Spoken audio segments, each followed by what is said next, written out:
이 아침에도 예배 오신 여러분들을 주님의 이름으로 환영하고 축복합니다. 이렇게 옆에 분하고 인사 나누면 좋겠습니다. 하나님이 당신을 아십니다. 하나님이 당신을 아십니다. 다시 한번 인사할까요? 하나님은 언제나 당신 편입니다. 네, 우리 함께 주님 앞에 박수치며 찬양할까요?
여러분 악보 갖고 계신가요?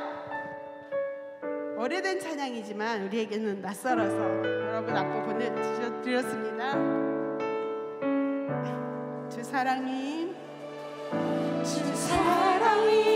나를 숨쉬게 해.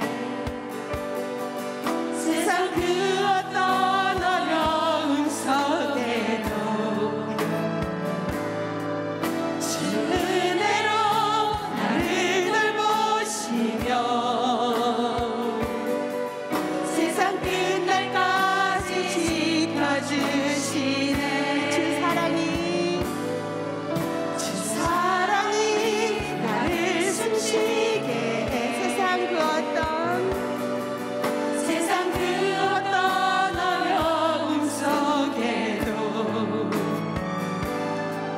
주 은혜로 나를 돌보시며 세상 끝날까지 지켜주시네. 주님만이 내 아픔 아시며 주님만이 내 맘 어루만지네. 어느 누구도 나를 향하신 주님의 사랑을 끊을 수 없네. 주님만이 내 능력이시며 주님만이 나의 구원이시네.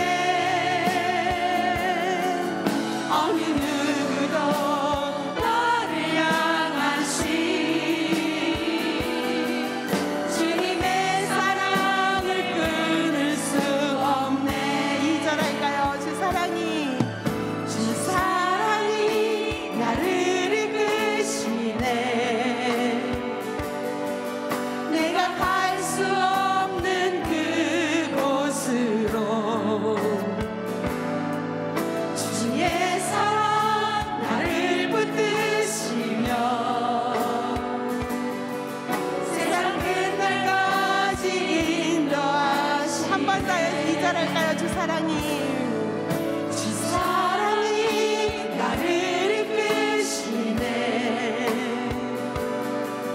내가 갈 수 없는 그곳으로 주의 사랑 나를 붙드시며 세상 끝날까지 인도하시네. 주님만이 내 아픔 아시며 주님만이 내 맘 어루만지네. 어느 누구도 나를 향하신 주님의 사랑을 끊을 수 없네. 아멘. 주님만이 내 능력이시며 주님만이 나의 구원이시네. 어느 누구도 나를 향하신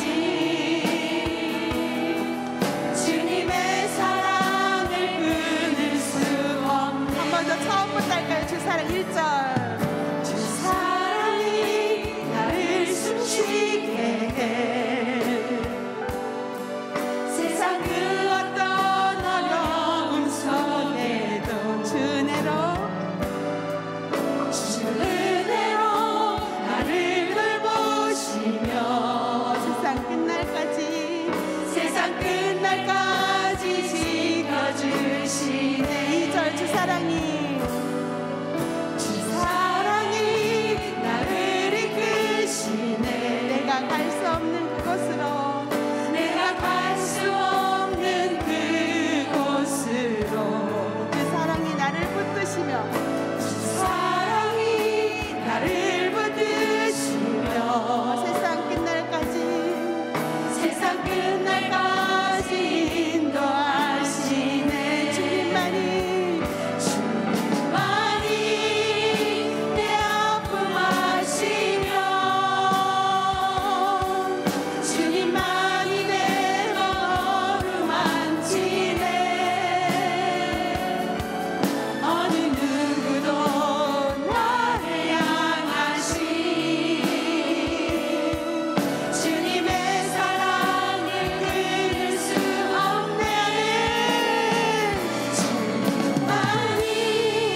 아니라 말씀하신 그 주님 품에 안겨서 늘 평안한 가운데 늘 새로운 힘을 얻어서 갈 수 있는 이 예배가 되게 해달라고 함께 기도하며 나아갑시다. 하나님 아버지, 우리가 하는 조건 때문에 주님을 사랑하는 것이 아닌 것을 멈추게 하여 주시옵소서. 하나님, 그 어떤 환경 때문에 주님을 원망하지 않게 하시고, 하나님 내 품에 안겨라 말씀하신 그 주님 품에 안겨 위로받고 새롭게 일어나는 우리가 되게 하여 주시옵소서. 하나님 주시는 위로와 격려 가운데 우리가 살아갈 수 있도록 인도하여 주시고, 주님의 은혜 가운데 늘 거할 수 있도록 우리의 삶 가운데 함께하여 주시옵소서. 주님 감사합니다.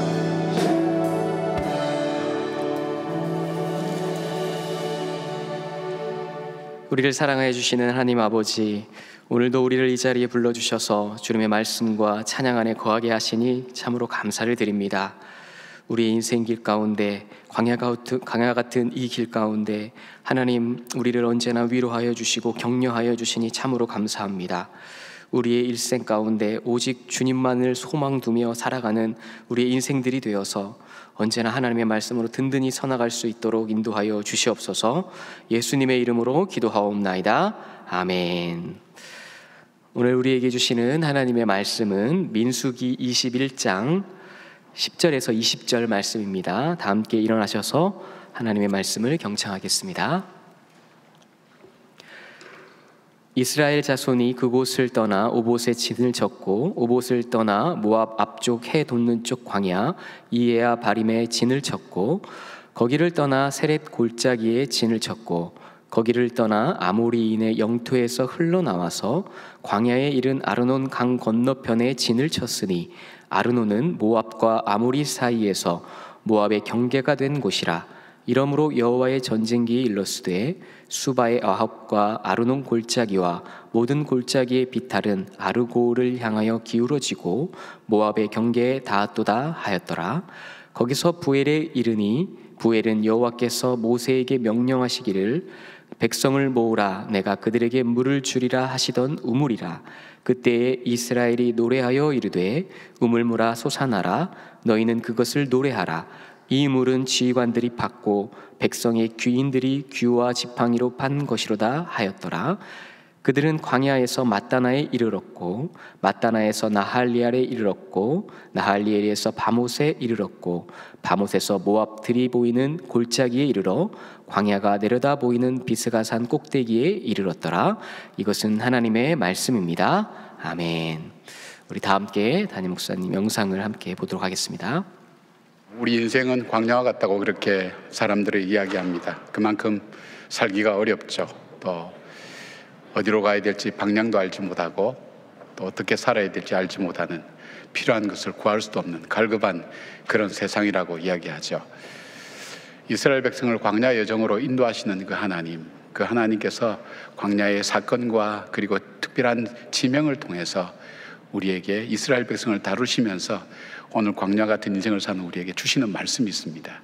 그 말씀을 우리가 교훈으로 받으면서 우리 인생의 광야를 어떻게 살아야 될 것인가 하는 것을 다시 돌아보는 그런 시간입니다. 이스라엘 백성들이 호르산에서 출발해서 이 가나안 땅으로 사실 바로 에돔 땅을 거쳐서 들어가려고 했는데, 에돔 왕이 거절하면서 그 에돔 땅을 둘러서 다시 광야로 들어가면서 지난주에 말씀 나눈 것처럼 그들이 마음이 상했다 그랬죠. 그래서 하나님께 불평할 때 하나님께서 그들에게 불뱀을 보내서 죽게 하시고, 또 모세의 기도를 통해서 그들을 다시 살려주셔서 노뱀을 통해서 살리셨습니다. 그리고 이 여정이 계속되어져 가는 것을 보게 됩니다. 그러다가 오늘 본문에는 부엘이라는 곳에 도착하게 됩니다. 이 부엘이 인생 광야에서 어떤 의미를 가지고 있을까요? 하나님께서 이 부엘을 통해서 이스라엘 백성에게 말씀하신 것처럼 오늘 이 시대를 사는 우리에게, 아니 나에게 주님께서 무엇이라고 말씀하고 계실까요? 그 말씀을 함께 청종하는 시간 되었으면 좋겠습니다.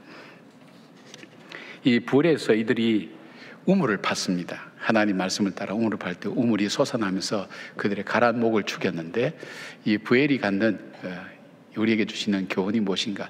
첫 번째 볼 수 있는 것은 이 부엘의 우물은 하나님께서 우리를 격려하시는 하나님의 선물이라는 것입니다. 불뱀의 징계를 받았지만 노뱀을 바라보서 살게 된 경험을 이스라엘 백성을 하게 난 다음에 그들이 진행하는 곳은 오늘 이 본문 10절에서 16절 보면 그들이 그것을 떠나 그 다음에 진을 치고 하는 그 말씀이 5번 이상 계속 반복됩니다. 5번 이상 그들은 그 뒤로 계속해서 움직여 갔다는 것입니다. 그런데 문제는 이곳이 단순한 곳이 아니라 지금까지 걸어왔던 광야와는 다른 것입니다. 메마른 골짜기를 지나기도 하고 또 어떤 경우는 굉장히 위험한 길도 건너기도 하고 아르논 협곡 같은 경우는 폭도 얼마 되지 않는데 200만 명이 지나가야 되는데 그 절벽의 높이가 500m 정도 된다 그러니까 얼마나 위험한 길이겠습니까? 위험하고 험하고 거친 아마 불평이 이렇게 막 쏟아져 나올 만한데 이스라엘 백성들은 여러 가지 그 사건을 통해서 하나님의 인도하심을 믿고 묵묵하게 그 길을 따라옵니다. 5번이나 그들이 진을 치고 또 출발하고 그렇게 하는 그 과정을 거치면서도 불평이 없었습니다.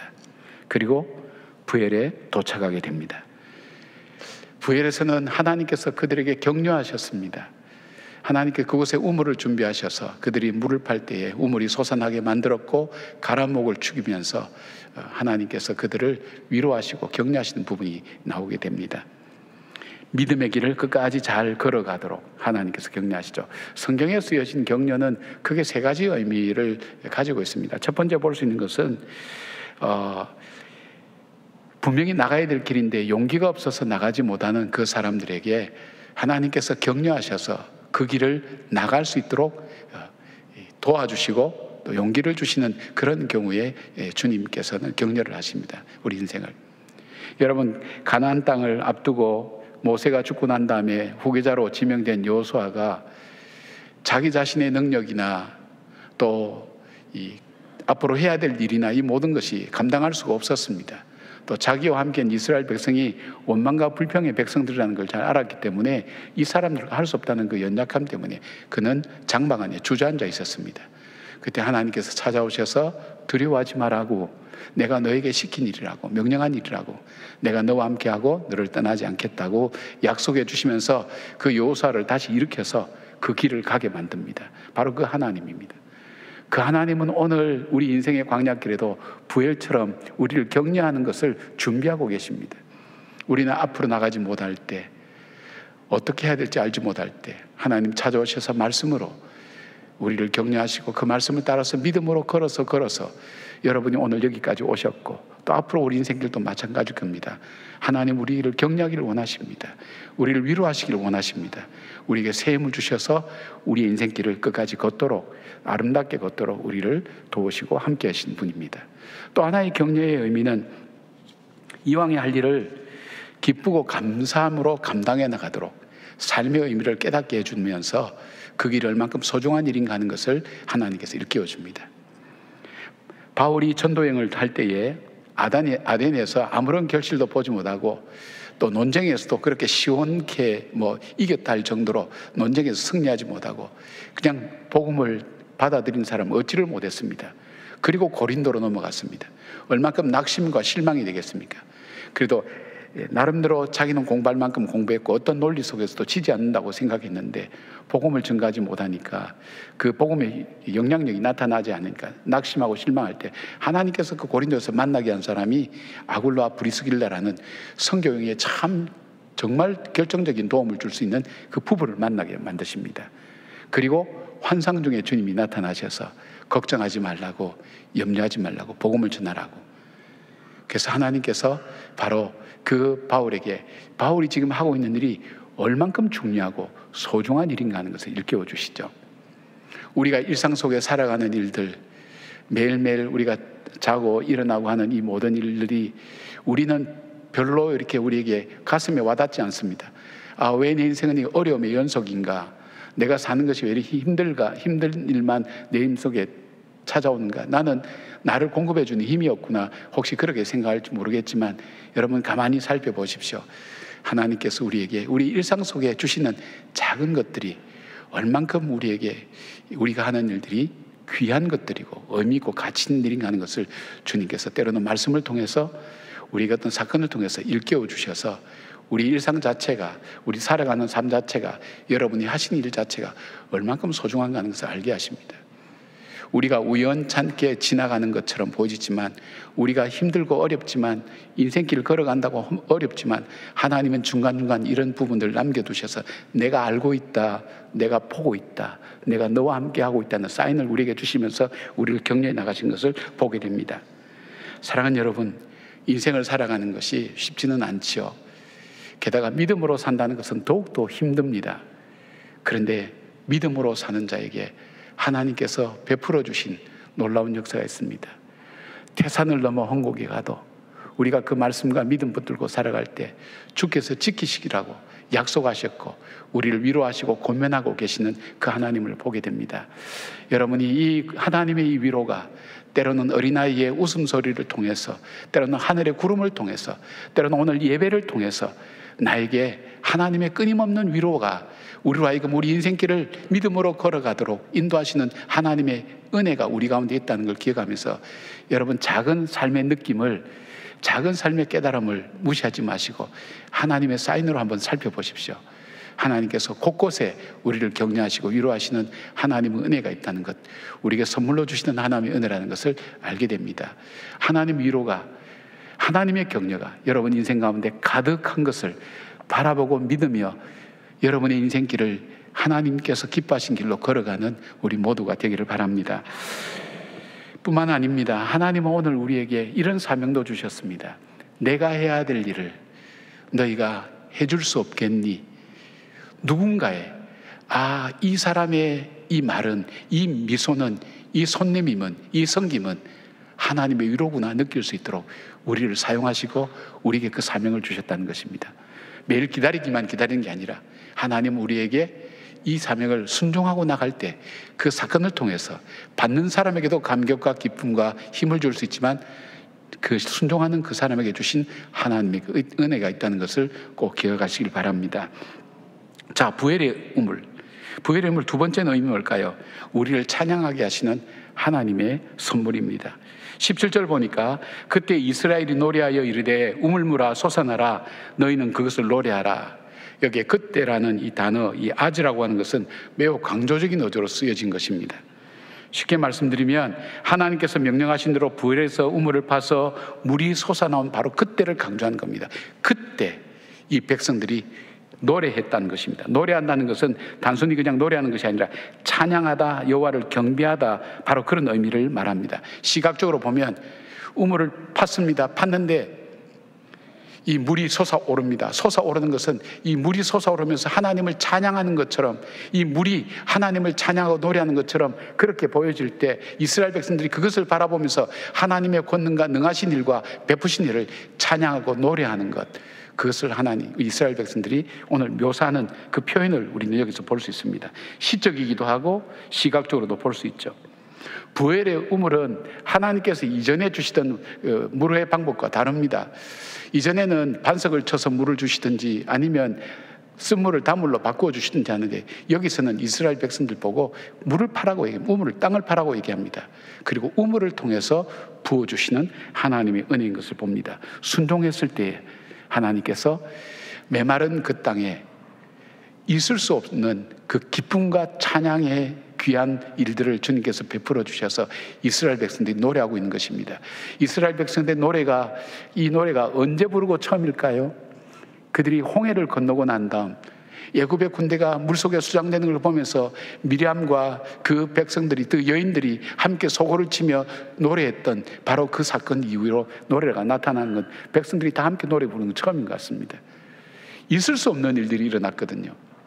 건널 수 없는 홍해를 건너고 난 다음 그것으로 끝이 아니라 그들을 430년간 지배했던 세계 최강의 나라인 이 바로의 군대가 물속에 수장되는 걸 볼 때 하나님의 권능과 능력, 나로 하여금 노래를 부를 수 없는 이 상황 속에서 노래 부르게 만들었고, 노래할 수 없는 이 처지에 나로 하여금 찬양하게 하시는 그 하나님, 그 하나님께서 나를 능하게 하신 그 하나님을 찬양하고 노래하는 것, 하나님의 능력이 아니겠습니까? 출애굽기 15장 2절에 보면 이렇게 노래합니다. 여호와는 나의 힘이요 노래시며 나의 구원이시로다. 그는 나의 하나님이시니 내가 그를 찬송할 것이요 내 아버지의 하나님이시니 내가 그를 높이리이다. 하나님의 은혜에, 하나님 말씀에 순종했더니 하나님께서 있을 수 없는 곳에 하나님께서 그 기쁨의 노래를 부를 수 있도록 인도해 주셨습니다. 하나님은 약속합니다. 때를 따라 돕는 은혜를 주신다고 하셨습니다. 우리의 간과 부르짖음을 들은다고 약속하셨습니다. 때로는 이해하지 못하고 받아들이지 못하는 길이라 할지라도 하나님의 인도하심을 바라보며 믿음으로 걸어갈 때에 하나님께서는 우리 삶에 필요한 것을 공급하십니다. 일용할 양식을 주시는 것입니다. 하루를 살아갈 은혜를 주십니다. 여러분, 일용할 양식이 얼만큼 귀중한지 모릅니다. 내가 오늘을 살아갈 수 있는 소망이 있어야 오늘 하루를 살아갑니다. 오늘을 살아갈 용기가 있어야 이 삶을 헤쳐나갈 수가 있습니다. 오늘을 살아갈 양식이 있어야 걸어갈 수가 있습니다. 많은 것이 아니어도 괜찮습니다. 오늘을 살아갈 위로부터 주시는 하늘의 힘을 더비지 않고는 걸어갈 수 없는 길이 이 광야길입니다. 마찬가지입니다. 하나님께서 오늘 우리에게 주시는, 우리로 하여금 부를 수 없는 상황 속에서, 그리고 찬양할 수 없는 이 자리 속에서 우리가 순종했더니 하나님께서는 그 기도를 들으시고 그 우리의 순종하는 모습을 보시고 샘물을 터뜨리시고 그리고 우리에게 가라앉은 영혼을 죽여주시는 하나님의 능력을 보게 됩니다. 이 본문을 강의하신 이동 목사님 글을 보니까 한 분을 인용하고 있어요. 페니 크로스비 여사라는 분을 소개하고 있는데 좀 소개해 드리려고 합니다. 이분은 생후 8주 만에 시각장애인으로 되어서 94살 세상을 떠날 때까지 일평생 시각장애인으로 살았습니다. 앞이 안 보이니까 얼마나 캄캄했을까요? 얼마나 답답했을까요? 얼마나 매 순간 좌절했을까요?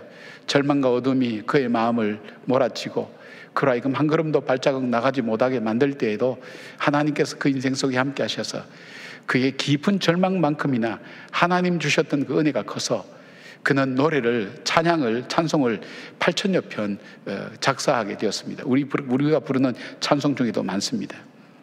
이번이 한 번은 정말 중요한 일을 해야 되는데 그 돈이 $5가 모자랐습니다. $5가 지금은 뭐 그렇게 큰 돈이 아니라고 볼 수 있지만 그 당시에는 굉장히 큰 돈이었습니다. 이 $5, 뭐 어떻게 보면 그 당시에도 작은 금액이겠죠. 이 $5가 필요한데 정말 자기로서는 할 수 있는 방법이 없어요. 앞은 보지 못하죠. 그래서 그가 하나님 말씀에 순종해서 엎드렸습니다. 하나님, 제가 꼭 필요합니다. 기도를 하고 그가 눈을 떴을 때 밖에서 문을 두드리는 소리가 들립니다.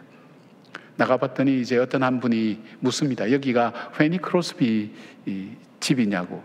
예, 제가 그렇습니다. 아, 당신이군요.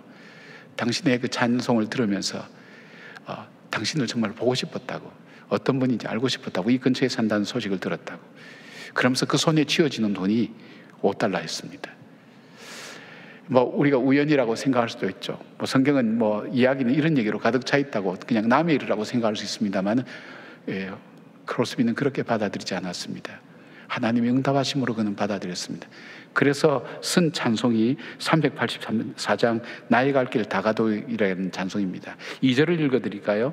나의 갈 길 다가도록 예수 인도하시니 어려운 일 당한 때도 족한 은혜 주시네. 나는 심히 고단하고 영혼 매우 가라나 나의 앞에 반석에서 샘물 나게 하시네. 나의 앞에 반석에서 샘물 나게 하시네.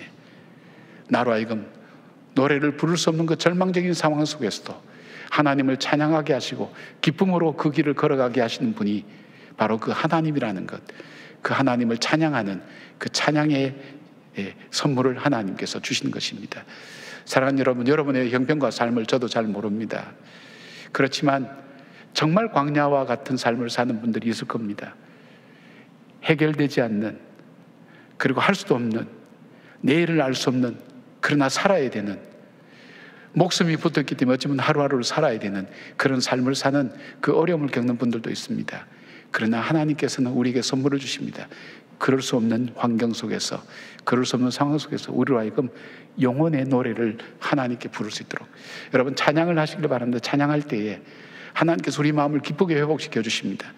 찬양할 때 내 속의 염려와 근심이 다 사라지게 만듭니다.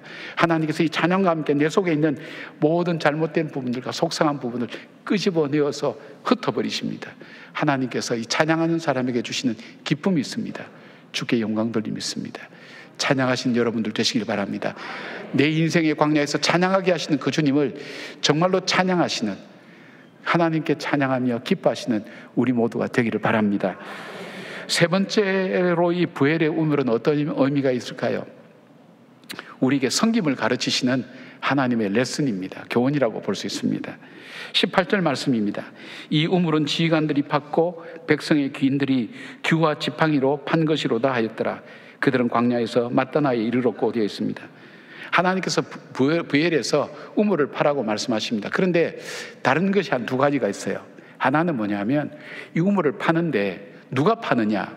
보통 백성들이 파는데 여기 보니까 파는 사람들이 이 족장이나 이 귀족이나 이런 사람들, 지휘관이나 높은 사람들, 인도에 가는 사람들, 각 지파의 지도자들, 그들이 우물을 판 거예요. 하나님 앞에. 백성들이 파야 돼. 이분들은 뭐 재판하기도 바쁘고 뭐 주둔할 때 주변을 정리하기도 바쁘고 아마 그런데도 불구하고 하나님 말씀에 이들이 순종했어요. 근데 뭐로 팠느냐? 곡괭이나 삽 같은 거로 파야 되는데 그거로 파지 않고 그들이 판 것이 뭐라 그러냐면 규라 그랬죠. 규와 지팡이라고 팠다 그랬죠. 규라는 것은 옛날 임금이 지휘봉 같은 거, 그런 것을 갖고 있는 것을 말합니다. 지팡이는 각 지파의 족장들이 가지고 있는 그런 지팡이를 말하죠. 이거로 팠다는 거예요. 이것으로 땅을 팔 수가 있을까요? 그러나 이들은 상징적으로 볼 때 하나님이 자신들에게 주신 그 권위, 하나님 주신 이 직책을 가지고 그들은 백성을 인도할 뿐 아니라 백성을 섬기는 일에, 백성을 위해서 섬기고 헌신하는 일에 그들이 쓰임받기를 원했다는 것입니다. 그들이 자원하는 마음으로 함께 참여했습니다. 하나님께서 자기에게 주신 귀한 것으로 오히려 그것을 가지고 백성을 섬기는 데 사용했다는 것입니다. 자, 왜 이렇게 하셨을까요? 하나님께서는 이스라엘 백성을 군중에서 공동체로 만드셔 가는 중입니다. 여러분, 군중은 뭡니까? 운동 경기에 모이는 관중은 공동체가 아닙니다. 그 사람들은 군중이라고 부릅니다. 왜냐하면 자기중심적이고 필요에 따라서 모인 집단이기 때문입니다. 이곳에는 지속적인 목표나 방향도 그리고 어떤 원칙도 없습니다. 그저 경기를 감상하고 즐기는 데 있습니다. 이 모든 것은 바로 이 경기장에서 끝이 납니다. 계속 이어지지 않습니다. 여기에는 섬김도 없고 사랑도 없습니다. 진정한 소망도 없습니다. 그러나 공동체는 사람들이 다양하지만 서로를 느낍니다. 같은 방향과 목적을 가지고 있습니다. 감당해야 될 사명이 있습니다. 여러분 집안에 아이가 아프면 그 아이를 버립니까? 그런 부모는 없을 거예요. 그게 공동체의 특징입니다. 공동체는 기다려줍니다. 공동체는 도와줍니다. 공동체는 회복시키도록 함께 줍니다. 이 공동체를 만들어갑니다. 근데 이 공동체를 만드는데 가장 중요한 것이 섬김입니다. 그것도 어떤 사람이 섬기는 겁니까? 오히려 이들에게 존경받고 사랑받을 만한 사람이 섬기는 겁니다. 이 섬김은 어떤 섬김일까요? 우물을 팔 때 그들이 규와 지팡이로 파서 얼만큼 팠을까요? 그 척박은 땅을 파는 흉내만 냈을 거예요. 근데 하나님께서 그들을 사용하셔서 우물물을 솟아나게 만들었습니다. 이것은 굉장히 중요한 의미가 있습니다. 왜냐하면요, 백성들이 어떤 마음을 느꼈을까요? 저분들은 우리를 섬기는구나, 저분들이 하나님 말씀에 순종하는구나.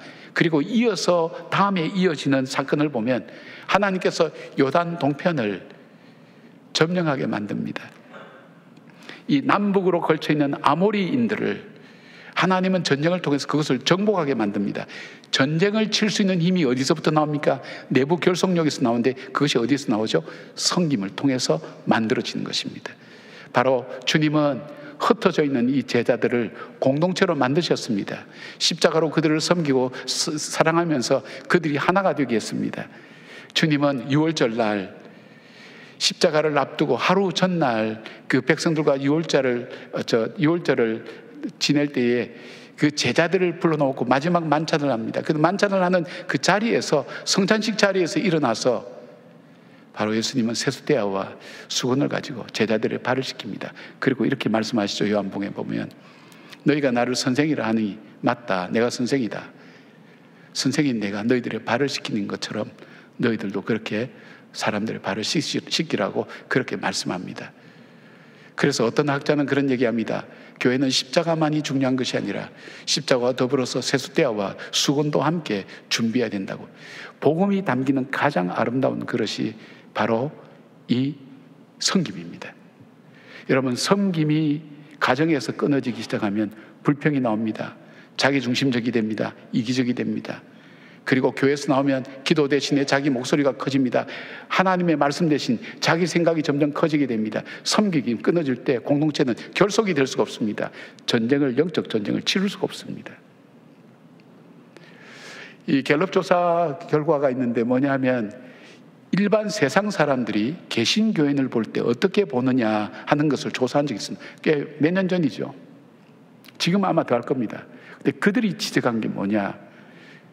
이기적이다는 거예요. 이기적이다. 그리고 물질적이다.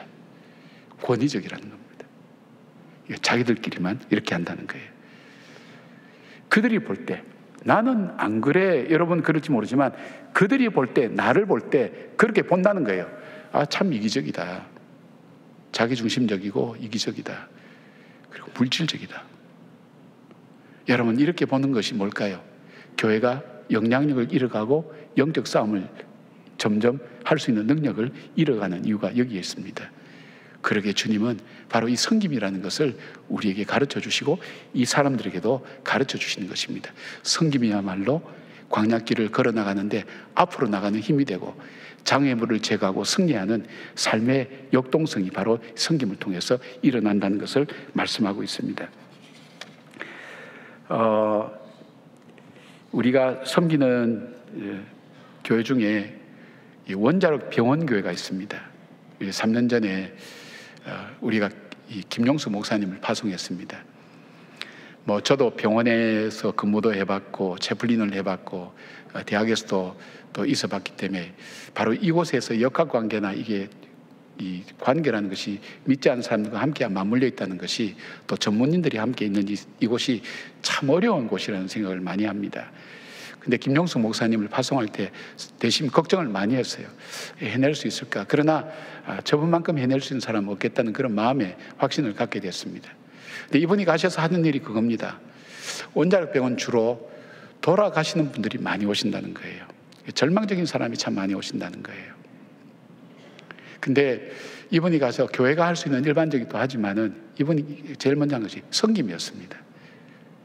병원의 직원들을 섬깁니다. 의사나 간호사나 간호조무사나 또 청소하시는 분이나 또 일하시는 분들을 섬깁니다.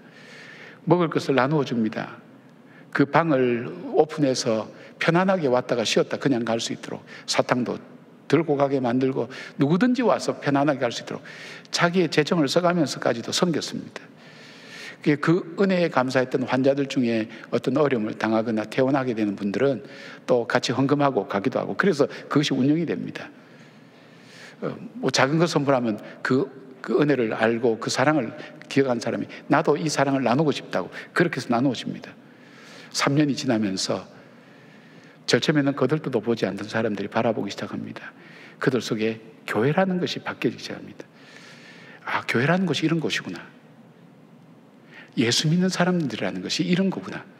바뀌어지면서 점점 병원이 따뜻해져 가고 위로를 받고 하는 사람들이 많아진다고 이야기를 들었습니다. 저도 대학에 있으면서 교수님들에게 직원들이 전도를 안 했습니다.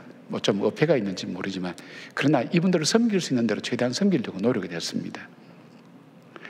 장례식장, 이 경남 이쪽에 제가 마산에 있었으니까 가면 거기는 장례식 절차가 참 복잡합니다. 기다리기도 하고 가서 술 먹는 자리도 가기도 하고 같이 이제 참여해서 하고 이러니까 이분들이 교수님 한 몇 분이 오셔서 항의를 하는 거예요. 목사님은 목사님인데 왜 우리한테 전도를 안 합니까? 아, 그러시냐고. 목사님, 내가 한 달에 한 번은 교회 나가줄게요. 그렇게 얘기하면서 교회 나오시기 시작하더라고요. 성탄절, 어느 성탄절은 이제 케이크를 다 돌렸습니다. 예수님 생일을 하고 이렇게 케이크를 돌렸더니 이분들이 봉투를 한 2개 갖고 왔어요. 이게 뭡니까? 그러니까 예수님 생일날 부조 갖고 왔다고 이렇게 갖고. 이분들은 교회를 잘 모르니까 한 번도 교회 문화를 접해보지 못한 분들이 있으니까 그러면서 분위기가 따뜻해지는 거예요. 교회에 대한 이미지가 많이 바뀌는 거예요. 전도가 되기 시작하는 거예요. 섬김이 그렇게 힘이 있습니다. 사랑하는 여러분, 한국 교회가 다시 회복하는 것은 이 섬김을 다시 회복해야 됩니다. 교회 안에서도 초대교회가 성장할 수 있었던 것이 그거였습니다.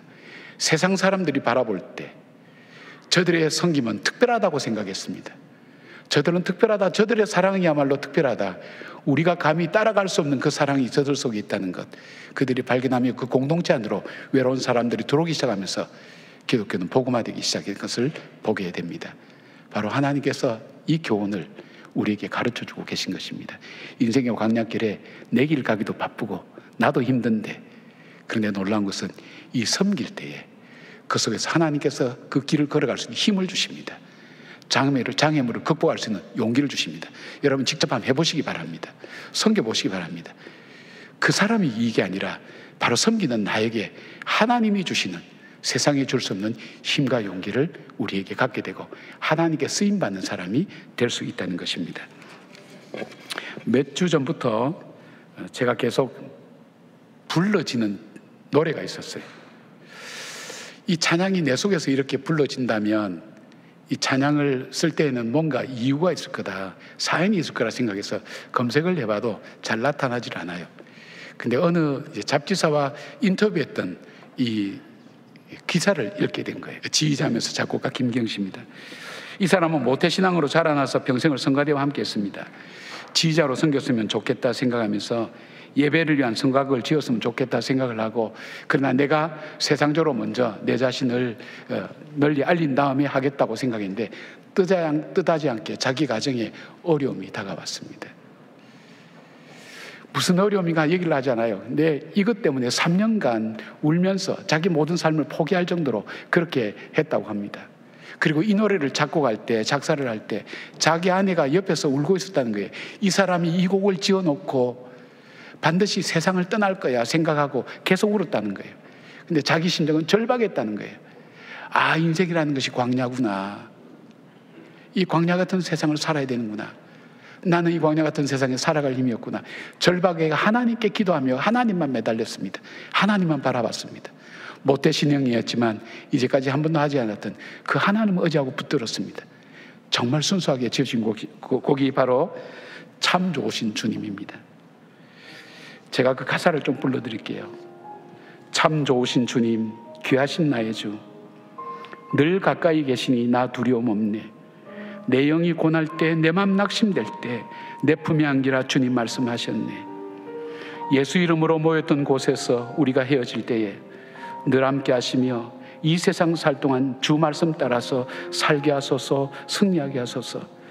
광야 같은 세상 주만 의지하며 주의 인도하심 날 강건케 하시며 주의 사랑 안에서 살게 하소서. 주만 의지하리 영원토록. 인생의 광야에서 주옥 같은 하나님만 찬양, 부엘의 그 샘물이 솟는 그 기쁨과 감사와 다시금 살아갈 용기를 주셨던 이 찬양, 우리도 함께 부르면서 부엘의 노래를 불렀던 이스라엘 백성처럼 함께 찬양했으면 좋겠는데, 우리 1절은 성가대가 좀 하시고 우리 2절 같이 하겠습니다. 다 같이 일어나셔서 우리 함께 찬양하겠습니다. 네, 우리 앞뒤 좌우에 계신 분과 인사 나누겠습니다. 주님의 평강을 기원합니다.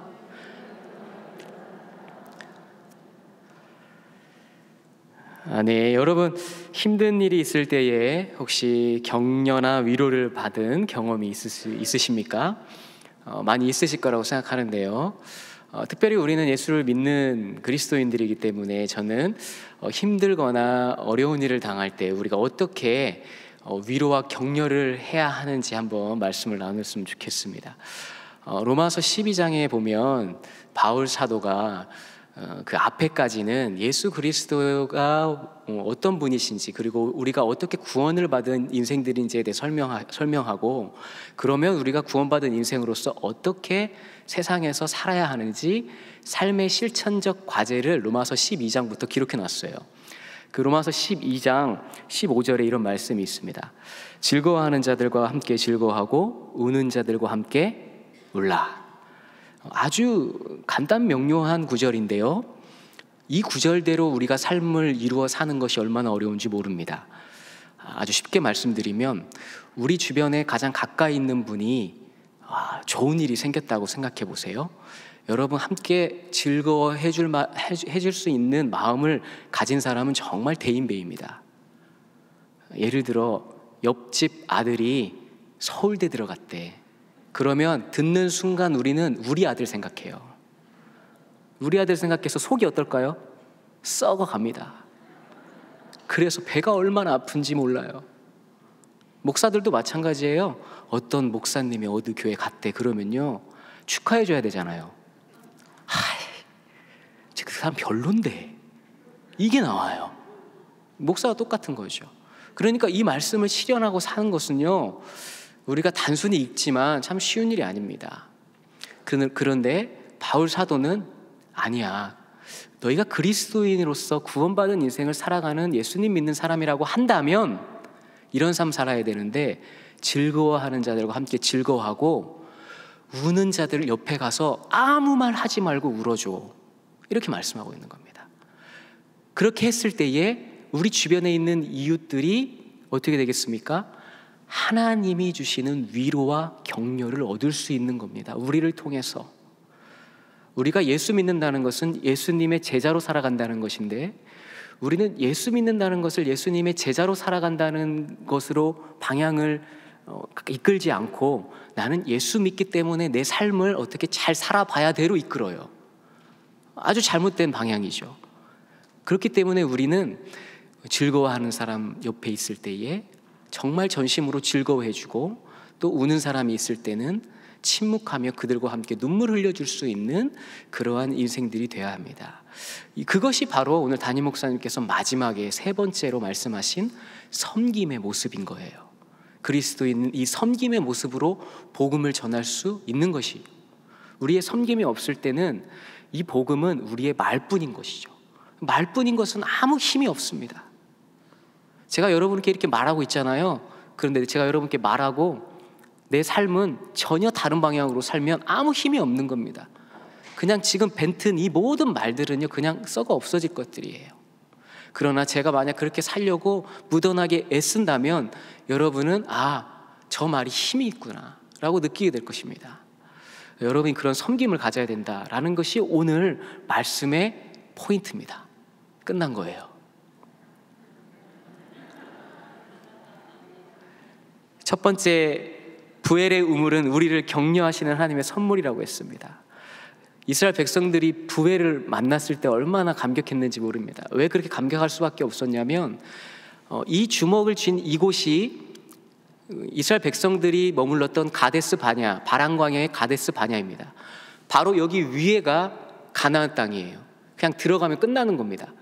그런데 12 정탐꾼이 정탐하고 우리 메뚜기 같아, 우리 안 돼 했다가 하나님을 거역해서 하나님께서 너 못 들어가 말씀하십니다. 그리고 광야길을 돌아서 여기에 사해가 있다고 하면 이 사해 동편에 요단 동편 땅이 있습니다. 여기로 이렇게 돌아서 가라 그런 거예요. 이렇게 가면 끝나는 건데 이렇게 돌아가서 얼마나 마음이 슬프겠습니까? 그렇게 힘들게 광야길을 걸었는데. 그런데 여기 사해가 있는데 사해 밑에 바로 이렇게 직선거리로 요단 동편을 가면 좀 더 빠른 길입니다. 이 길이 어떤 길이냐면 에돔인데, 여기가 에돔의 민수기 20장에 보면 나오는 왕의 큰 길이에요. 간선도로입니다. 그때 당시는 도로가 길이 별로 없잖아요. 유일하게 있는 왕의 도로예요. 그러니까 그 도로 타고 가면 바로 요단 동편으로 갈 수 있습니다. 그런데 하나님께서 그 길을 허락하지 않으세요. 에돔 왕이 너희 그곳으로 못 가. 그러니까 이스라엘 백성들이 우리 우물물도 안 마시겠고 밭이나 포도원도 안 가겠어. 그러니까 걸어가게만 해줘, 지나가기만 해줘. 근데 안 돼, 이렇게 말한 거예요. 그래서 이들이 어떻게 가게 되냐면 여기로 못 가고 쭉 내려와서 이 시나이 반도에 있는 홍해, 아카만 반도의 홍해 에시온 게베를 거쳐서 이렇게 사막길로 올라가야 되는 거예요. 이렇게 올라가면 되는 길 못 갔죠? 이렇게 가는 길 못 갔죠? 뭐 어떻게 가야 됩니까? 요렇게 돌아서 요렇게 올라가야 되는 거예요. 그러니까 너무 힘든 거죠. 그런데 이렇게 가는 길 가운데 무엇을 만났습니까? 부엘을 만난 거예요. 그 부엘은 하나님이 주시는 위로야 격려였다는 거예요. 광야길, 사막길에서 팔레스타인 지역에서 물을 얻기란 참 힘든 일입니다. 판다고 해서 물이 나오는 것도 아니고. 그런데 거기에서 물을 얻었다는 것은 하나님께서 이들을 사랑하시고 둘러가고 큰 길로 돌아서 가는 길이지만 그 길에 순종해서 나아갈 때 너희에게 이 우물을 통해서 많은 것을 허락해 주시겠다는 하나님의 메시지였다는 겁니다. 여러분의 인생길도 가데스 바냐에서 바로 가나안 땅으로 올라갈 수 있는 지척에 있는 코앞에 둔 목적에 있는 길이 있을 수도 있습니다. 아니면 지름길이 왕의 큰 길, 지름길이 있을 수도 있어요. 그런데 하나님은 우리에게 이 길도 아니고 이 길도 아니고 어느 길로 가라 하십니까? 뺑 돌아서 둘러가라 하십니다. 둘러가라 하실 때에도 여러분, 하나님께서 주시는 그 둘러가는 길 가운데 부엘이 있음을 명심하시기 바랍니다. 그 부엘을 통해서 하나님께서 여러분에게 바로 갈 수 있는 길, 지름길로 갈 수 있는 길보다 더 위대한 길로 갈 수 있도록 우리의 인생길을 이끌어 주실 것이라 믿습니다. 두 번째는 부엘의 우물은 우리를 찬양하게 하시는 하나님의 선물입니다. 바로 그 부엘을 만났을 때에 본문 17절에 보면 그때에 이스라엘 백성들이 노래했다, 하나님을 찬양했다 이렇게 말씀합니다. 바로 그때는 우물물이 솟아올랐을 바로 그때입니다. 여기서 하나님을 찬양한다, 노래했다라고 쓰인 이 단어는 미완료형으로 쓰였는데, 히브리 문법에서 미완료형은 동작의 계속이나 반복되는 행위를 뜻합니다. 그러니까 그 우물이 쏟아나와서 막 물이 흩어지는 그 순간부터 계속적으로 반복적으로 하나님의 위대하심, 우리를 격려하시는 하나님, 위로하시는 하나님의 이름을 높이며 찬양했다는 겁니다. 불평했던 이스라엘 백성들이 지금 어떻게 하고 있어요? 하나님을 찬양하는 이스라엘 백성으로 바뀌었다는 겁니다. 여러분의 인생길에서도 부엘을 만났을 때에 이 부엘의 우물물을 먹고, 하나님 이 우물물 먹었으니까 조금 더 가면 또 주세요 하지 마시고, 그 주셨던 우물물을 기억하며 힘들고 어려워서 부엘이 또 없어도 그 부엘을 기억하며 하나님을 찬양하는 인생들이 되기 바랍니다. 그게 바로 우리 그리스도인들이 살아가야 할 고난의 길, 십자가의 길이라는 사실입니다. 세 번째는 부활의 우물은 우리에게 섬김을 가르치는 하나님의 교훈입니다. 서두에 말씀드렸듯이 이 섬김은 누구를 통해서 나타났냐면 지휘자들, 지도자들을 통해서 나타나요. 리더들이 우물물을 팠다는 겁니다. 솔선수범했다는 것이죠. 우리 교회 안에서도 마찬가지예요. 우리 교회 안에서 제일 솔선수범해야 하는 것은 저와 같은 목사님들이시고, 또 여러분 목장에서는 누구이겠습니까? 목자, 부목자인 거예요. 힘들고 어려운 일이 있을 때 섬김의 자리를 마다하지 않고 가는 것, 그것이 우리 그리스도인들, 특별히 우리 리더들이 해야 할 삶의 자세라는 겁니다. 그런데 이 모습이 참 힘듭니다. 우리 목장에서 나를 힘들게 하시는 분들도 있고요, 아무리 연락해도 안 받는 사람도 있을 수 있고요, 아무리 말해도 삐딱선을 타는 사람들이 있을 수 있습니다. 그 가운데서도 이 섬김의 자세를 유지하며, 힘들지만 어디를 파야 우물물이 나올지 모르지만 그래도 어떻게 합니까? 파겠다. 파서 안 나와도 다시 파겠다. 그런 섬김의 모습으로 나아갔을 때 하나님께서 우리를 통해서 진정 예수 그리스도의 향기를 나타내게 하실 것입니다. 여기 모이신 모든 목자, 부목자분들이 그 섬김의 자세로 하루하루 살아가셔서 하나님이 주시는 부활의 우물을 매일매일 삶의 걸음마다 만나고 마시고 느끼고 살아가는 여러분이 되시기를 간절히 축복합니다. 네, 우리 한기성 목사님 나오셔서 광고하시겠습니다.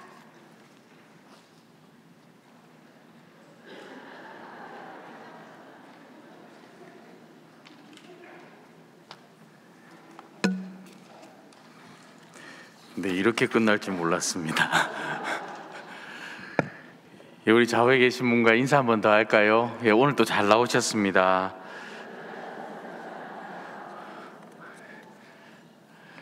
이번 주말부터 날씨가 많이 쌀쌀해진다던데, 그죠? 이제 영하권으로 떨어진다고 합니다. 예, 다들 감기 조심하시기 바랍니다.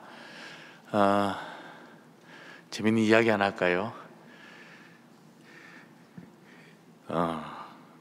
다음 주가 마지막입니다. 다음 주 목장 종강 예배를 요 시간에 드리려고 합니다. 다음 주가 마지막이니까요, 우리 목자님들, 부목자님들 다 나오실 수 있도록, 그리고 이 시간에 시상식도 하도록 하겠습니다.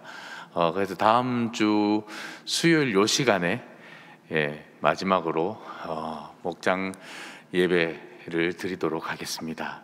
재미없었습니까? 여러분 목장 모임 잘 하고 계시죠?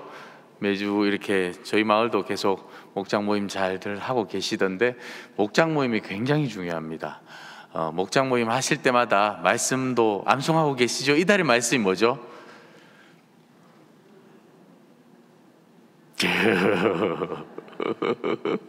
로마서 말씀입니다. 로마서 1장 17절 말씀입니다. 같이 한번 읽어볼까요? 시작.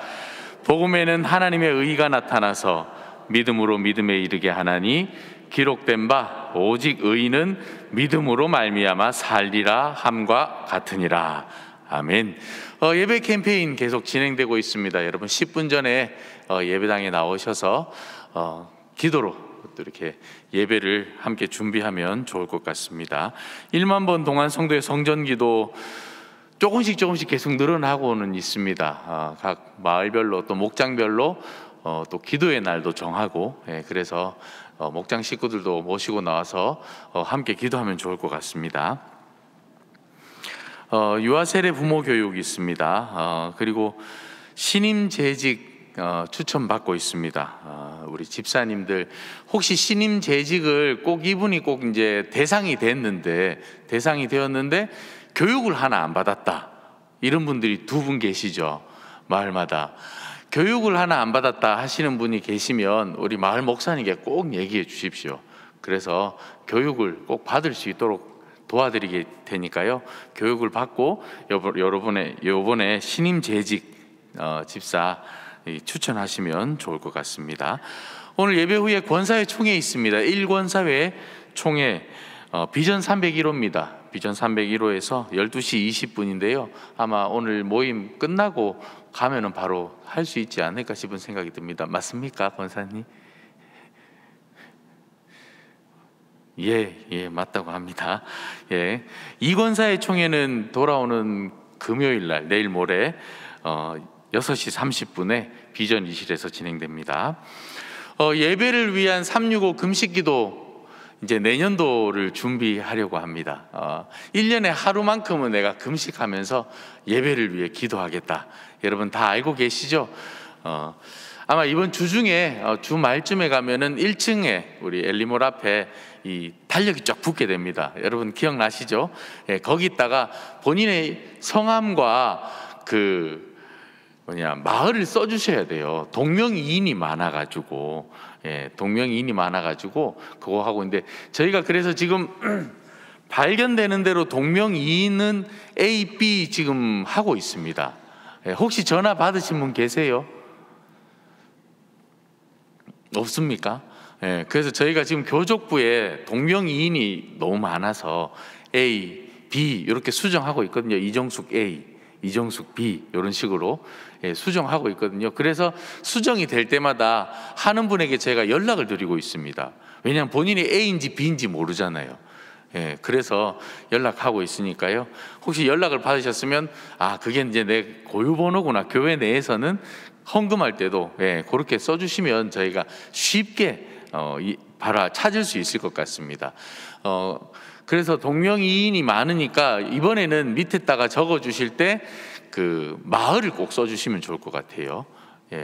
무슨 말인지 아시죠? 감사합니다. 교육부 신입교사 계속 모집하고 있습니다. 지난주에 교육부 영상이 나가고 난 이후에 22명이 지원을 했습니다. 놀랄 일이 아니에요. 더 많이 필요합니다. 더 많이 필요해요. 교회학교 교사는 많으면 많을수록 좋습니다. 다다익선입니다. 그죠? 그리고 여러분들 교사로도 많이 또 지원도 해주시고, 우리 목장 식구들 가운데 저분은 참 잘할 수 있는데 하는 분이 계실 거예요. 그런 분들도 꼭 추천도 해주시고 교육부 목사님한테 한번 찔러도 주시고, 그러면은 저희가 꼭 그분들 모실 수 있도록 할 수 있을 것 같습니다. 교육부 교사 지원 많이 해주시기 바랍니다. 금요 심야 중보기도회 계속 진행됩니다. 그리고 찬양팀 연주자도 모집하고 있습니다. 보컬도 모집하고 있습니다. 한영원 전도대 11월 모임 다음 주 수요일 날, 다음 주 종강하고 하네, 그죠? 12시에 있습니다.